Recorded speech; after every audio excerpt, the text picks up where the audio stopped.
Assalamualaikum warahmatullahi wabarakatuh.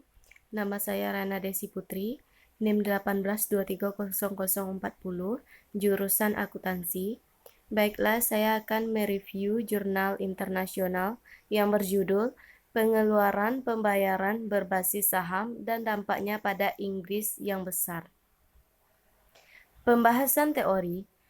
Perdebatan seputar metode akuntansi untuk pembayaran berbasis saham di Inggris berakhir dengan adopsi Inggris Standar Akuntansi FRS 20 ASB 2004 dan Standar Akuntansi Internasional IFRS 2 IASB 2004. Standar ini mensyaratkan perusahaan untuk mengakui pembayaran tersebut sebagai beban yang diukur pada nilai wajar. Meskipun sifat dan istilahnya berbasis saham, pembayaran sebelumnya telah diwajibkan di Inggris untuk diungkapkan dalam catatan terlampir pada laporan keuangan. Pembayaran tidak diakui sebagai beban sehingga laporan laba rugi tidak terpengaruh. Pengeluaran pembayaran berbasis saham akan berdampak besar pada kinerja keuangan yang dilaporkan perusahaan, menyebabkan kemunduran dalam berbagai ukuran kinerja, serta mempengaruhi penggunaan perusahaan berbasis saham remunerasi. Penelitian ini bertujuan untuk membangun dampak IFRS 2 atau FRS 20 setelah diadopsi. Kasus yang dibahas dalam konteks ini, FASB pada tahun 1993 mengeluarkan draft exposure yang mewajibkan pembayaran berbasis saham untuk dikeluarkan.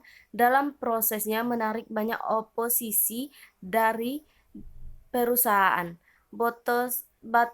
Batasan dan Plumlee 2001 P311 menganggap bahwa pernyataan standar yang dihasilkan Standar Akuntansi Keuangan 123 yang diterbitkan pada tahun 1995 adalah satu dari standar akuntansi paling kontroversial yang pernah dikeluarkan oleh Dewan Standar Akuntansi Keuangan. Objek penelitian. Sampel terdiri dari 350 perusahaan finansial Tim Stock Exchange. 350 perusahaan terbesar yang terdaftar di Bursa Efek London diukur dengan indeks nilai tertimbang. Ini mencakup 11 sektor bisnis. Ini memberikan kesempatan untuk mempelajari dampaknya pada berbagai sektor bisnis. Karena pemberian remunerasi berbasis saham sangat bervariasi di antara sektor-sektor. Beberapa perusahaan, terutama investasi perusahaan, tidak menggunakan remunerasi berbasis saham dan dieliminasi dari studi. Beberapa perusahaan lain juga dieliminasi karena tidak tersedianya data yang dibutuhkan untuk penelitian ini. Sampel akhir terdiri dari 266 perusahaan. Teknik analisis. Argumen utama bagi mereka yang menentang pengeluaran adalah bahwa pembayaran berbasis saham tidak melibatkan pengeluaran tunai dan oleh karena itu tidak boleh diakui sebagai beban.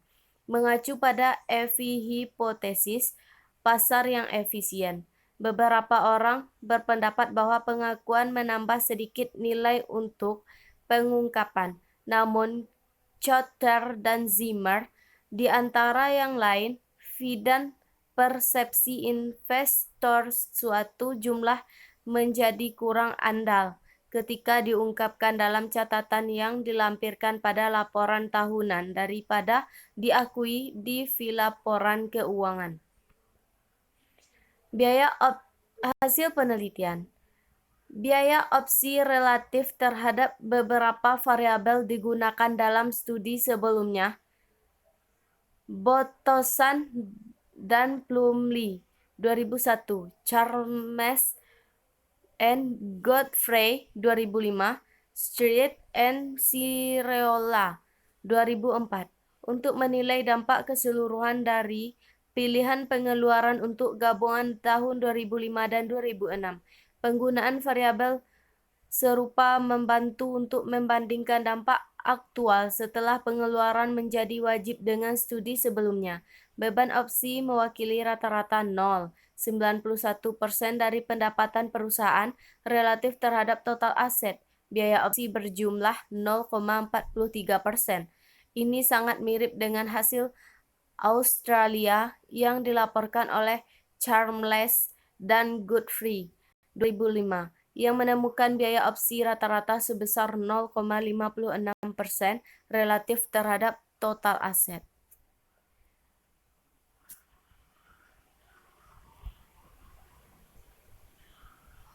Baiklah, hanya itu yang bisa saya review dari jurnal internasional.